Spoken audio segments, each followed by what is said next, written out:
మారిన పరిస్థితులకు అనుగుణంగా ఫోటో వీడియోగ్రాఫర్లు వృత్తి నైపుణ్యాన్ని పెంపొందించుకుని ముందుకు సాగాలని రాజ్యసభ మాజీ సభ్యులు టీజీ వెంకటేష్ అన్నారు. ఈ మేరకు నగరంలోని రాజ్ ఫంక్షన్ హాల్లో జరిగిన photo videographers editors allied services association ఆత్మీయ సమావేశంలో ఆయన ముఖ్య అతిథిగా పాల్గొన్నారు. నగరంలోని పెద్దపాడు రహదారిలో ఉన్న రాజ్ ఫంక్షన్ హాల్లో జరిగిన జిల్లా photo videographers designers editors allied services association ఆత్మీయ సమావేశంలో ముఖ్య అతిథిగా రాజ్యసభ మాజీ సభ్యులు టీజీ వెంకటేష్ పాల్గొన్నారు. ఈ కార్యక్రమంలో కర్నూలు పార్లమెంటు సభ్యులు బస్తిపాటి నాగరాజు, ఎమ్మెల్యే శ్రీమతి గౌరిచరిత వెంకటరెడ్డి, జిల్లా గ్రంథాలయ సంస్థ మాజీ చైర్మన్ గంగాధర్ రెడ్డితో పాటు అసోసియేషన్ ప్రతినిధులు పాల్గొన్నారు. ఈ సందర్భంగా జరిగిన సమావేశంలో రాజ్యసభ మాజీ సభ్యులు టీజీ వెంకటేష్ మాట్లాడుతూ మన దేశంలో వృత్తులను బట్టి కులాలు ఏర్పడ్డాయని చెప్పారు. విదేశాలలో ఉన్న కులాలు కూడా మన దేశంలో ఉన్నాయని వివరించారు. ఈ క్రమంలోనే ఫోటోగ్రఫీ, వీడియోగ్రఫీ వృత్తులు కూడా వచ్చాయని వివరించారు. మొదట్లో చిత్రలేఖనం ఉండేదని, తర్వాత ఫోటో వీడియోగ్రఫీ రావటం జరిగిందని అన్నారు. ప్రస్తుతం ఆధునిక సాంకేతిక పరిజ్ఞానం నేపథ్యంలో ఫోటో వీడియోగ్రఫీ వెనకబడి టెక్నాలజీ పరంగా ముందుకు సాగుతున్నాయని చెప్పారు. అయితే ఫోటో వీడియోగ్రఫీలకు పూర్వ వైభవం వచ్చేలా ప్రస్తుతం అవకాశాలు రావటం అభినందనీయమని చెప్పారు. ఫోటో వీడియోగ్రాఫర్లు వృత్తి నైపుణ్యాన్ని పెంపొందించుకొని రాణించాలని ఆయన సూచించారు. ఫోటో వీడియోగ్రాఫర్లు తమ వృత్తిని కొనసాగిస్తూనే ఆదాయ వనరులు పెంచుకునేందుకు ఇతర అవకాశాలను సద్వినియోగం చేసుకోవాలని సూచించారు. తన పరంగా అందరికీ అవసరమైన సహకారం అందించానని తెలిపారు. కర్నూలు నగరంలో వరదలు వచ్చి ఇల్లు మునిగిపోయిన వారందరికీ ముఖ్యమంత్రిగా కొణిజేటి రోషయ్య ఉన్న సమయంలో ఇళ్ల స్థలంతో పాటు ఇళ్లు కట్టించిన ఘనత తనకే దక్కుతుందని ఆయన వెల్లడించారు. ఫోటో వీడియోగ్రాఫర్ల సమస్యల పరిష్కారానికి తన వంతు సహకారం అందిస్తానని ఆయన వెల్లడించారు.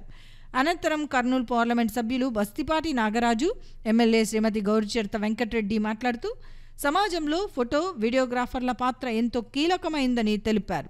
ఎంతో మందికి ఉపాధి కల్పించిన ఈ రంగం మరింత అభివృద్ధి చెందాలని ఆకాంక్షించారు. ఫోటో వీడియోగ్రాఫర్లు మారిన పరిస్థితులకు అనుగుణంగా వృత్తి నైపుణ్యాన్ని పెంపొందించుకోవాల్సిన అవసరం ఉందని చెప్పారు. అనంతరం అసోసియేషన్ ప్రతినిధులు మాట్లాడుతూ ఫోటో వీడియోగ్రాఫర్ల సమస్యల పరిష్కారానికి రాజ్యసభ మాజీ సభ్యులు టీజీ వెంకటేష్ అందిస్తున్న సహకారం మరువలేనిదని చెప్పారు. భవిష్యత్తులో కూడా ఆయన సహకారం ఇలాగే ఉండాలని ఆకాంక్షించారు. అనంతరం సభా ప్రాంగణంలో ఏర్పాటు చేసిన ఎగ్జిబిషన్ను రాజ్యసభ మాజీ సభ్యులు టీజీ వెంకటేష్ పరిశీలించారు. ఈ సందర్భంగా కార్యక్రమంలో ముఖ్య అతిథిగా హాజరైన రాజ్యసభ మాజీ సభ్యులు టీజీ వెంకటేష్ అసోసియేషన్ ప్రతినిధులు శాల్వా కప్పి ఘనంగా సన్మానించారు. వరల్డ్ ఫోటోగ్రఫీ డే పెట్టుకోవాలని చూశారు కాన్ఫరెన్స్. కొన్ని కారణాల వల్ల ఈరోజు పెట్టుకోవటం జరిగింది. కులాలు పుట్టలేదు, ముందు వృత్తులు పుట్టాయి. వృత్తులు పుట్టిన తర్వాత దాని అనుగుణంగా కులాల పేర్లు రావటం జరిగింది. దాని ఆ వృత్తిని ఆ కులంగా పెట్టారు. లేకపోతే మనమందరం ఒకటే. విదేశాల్లో కొన్ని మతాలు పుట్టే, ఆ మతాలు మన దేశంలో కూడా ప్రాకాయి. మీది కూడా ఫోటోగ్రఫీ ముందు ఉండేది, చిత్రకారులు అనేవాళ్ళు. చిత్రకారులు పోయి ఫోటోగ్రఫీ వచ్చింది. ఫోటోగ్రఫీ వృత్తి మాయమైపోయే టయానికి కొన్ని డెవలప్మెంట్స్ మీరు చూసే ఉంటారు. ఈవెంట్ మేనేజ్మెంట్లు, పెళ్లి చేసుకునే కుర్రాడు అమ్మాయి ముందుగానే డ్యాన్సులు, వాళ్ళ కార్యక్రమాలు వీడియో చేసి క్లిప్ చేసి ఫోటోగ్రఫీ చేసి వచ్చేది. మునిగిపోయిన వృత్తి మరీ తేరుకొని బయటికి వస్తున్నది. ఇది ఎందుకంటే కొన్ని డెవలప్మెంట్స్ తీసుకొని వచ్చి మీరు వృత్తిని తీసుకొని వచ్చారు. మీరు పెళ్ళిళ్ళు చేసుకుంటారు, పిల్లలు అంటారు, మరి వాళ్ళని చూసుకోవాలా బాధ్యత ఉంటుంది. వృత్తిలో అంత ఆదాయం ఉండదు. మీరు కూడా అన్ని రంగాల్లో తిరగాలి. మీరు అందరికీ కనెక్ట్ అయి ఉండేవాళ్ళు. మాతో మాట్లాడాలంటే అందరూ వచ్చి మాట్లాడే ధైర్యం ఉండదు.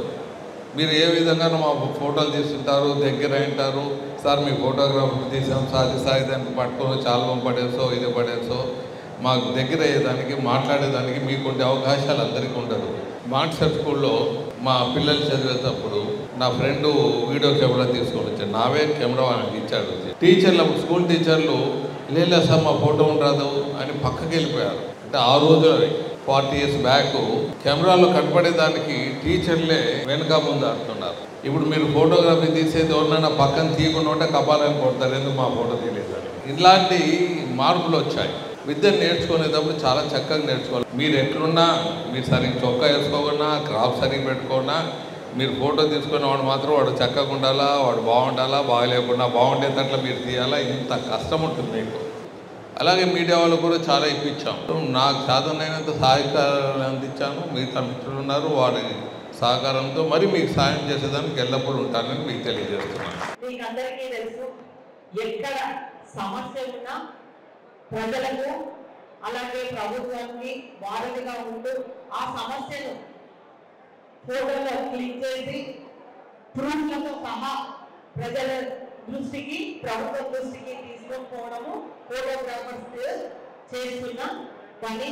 ఇది ఒక హాబీగా తయారై తర్వాత ఆ కళ ఎంతో ముందుకెళ్తా ఉంది. అంతేకాకుండా ముఖ్యంగా ఈరోజు సాంకేతిక టెక్నాలజీ చాలా ఎక్కువైపోయింది బాగా. అంటే ఈరోజు ఎన్నో వెరైటీస్తో ఫోటోగ్రాఫర్లు తమ నైపుణ్యాన్ని ప్రదర్శిస్తూ ఉన్నారు. వాళ్ళకందరికీ హృదయపూర్వకంగా అభినందనలు తెలియజేస్తా ఉన్నా. గారికి చాలా హాబీ ఫోటోగ్రాఫర్స్ అంటే ఒక మంచి ఆదరణ, అభిమానం. M1 camera, manual video camera మీరు ఎప్పుడైనా చూసారా? మీరు చెప్పండి. సార్ ఇంట్లో ఉంది. మొట్టమొదట డాక్టర్ బాలకృష్ణమూర్తి గారు, తర్వాత టీజీ వెంకటేష్ గారి ఇంట్లోనే కర్నూలు చరిత్రలో వీడియో కెమెరాను చూసినటువంటి స్థితిగతిని మీకు తెలియజేస్తున్నాను. అంటే సార్కి ఎంత అభిరుచి ఉంది అనే విషయాన్ని మీకు తెలియజేయడం కొరకే నేను తెలియజేస్తున్నాను. సార్ యొక్క నేను మొట్టమొదట ఫోటోగ్రాఫర్గా ఉన్నా, వీడియోగ్రాఫర్గా ఉన్నా. మన అభిరుచిని చూసి భుజం తట్టి నన్ను ఒక కార్పొరేటర్ స్థాయి కూడా చేసినటువంటి ఘనత ఉందని చెప్పేసి ఈ సందర్భంగా నేను తెలియజేస్తున్నాను. రాయలసీమ 4 జిల్లాలకు మెడికల్ పరంగా ఏ విధంగా హబ్బో, ఫోటోగ్రఫీలో ఒక హబ్ అని చెప్పి నేను ఇప్పుడే తెలియజేశాను. నాకు చాలా గర్వం ఉంది. కారణం ఈ విధంగా ప్రతి రంగంలో డెవలప్ కావాలని చెప్పేసి కోరుకుంటాను. అలాగే ఎందుకంటే ఫోటోగ్రాఫర్స్ యొక్క బాధలు ఎట్లుంటే నేను కూడా కళ్ళకట్టి చూశాను. కాబట్టి గవర్నమెంట్ తరఫున ఏ సహకారం కావాలన్నా కూడా నా ఉప్పు సహకారం ఎల్లవేళ ఉందని చెప్పేసి సభాముఖంగా మీకు తెలియజేస్తాను. అంతేకాక ఎందుకంటే మన కర్నూలు ఏ కష్టం వచ్చినా అని చెప్పేసి టీజీ వెంకటేష్ గారు మనకు ఎంతో అభిమానం ఉంది. ఆ కెమెరా వెంకటేశ్వర గారు చాలా చక్కగా చెప్పారు, ఇప్పటికి కెమెరా ఉందని చెప్పారు. కాబట్టి అందులో భాగంగా సార్ మీరు ఈ సభాముఖంగా మీరు వాళ్ళకి హామీ భాగంగా మేము కోరుకుంటున్నాం. ఏదైనా మీ సొంత శక్తితో మీరు, ఎందుకంటే మీరు అన్ని రకాల కర్నూలుకు మాకు పెద్దలు కాబట్టి మీరు ఖచ్చితంగా ఏదైనా హామీ ఇవ్వాలని చెప్పేసి ఈ సభాముఖంగా కోరుకుంటూ సెలవు తీసుకుంటున్నాను.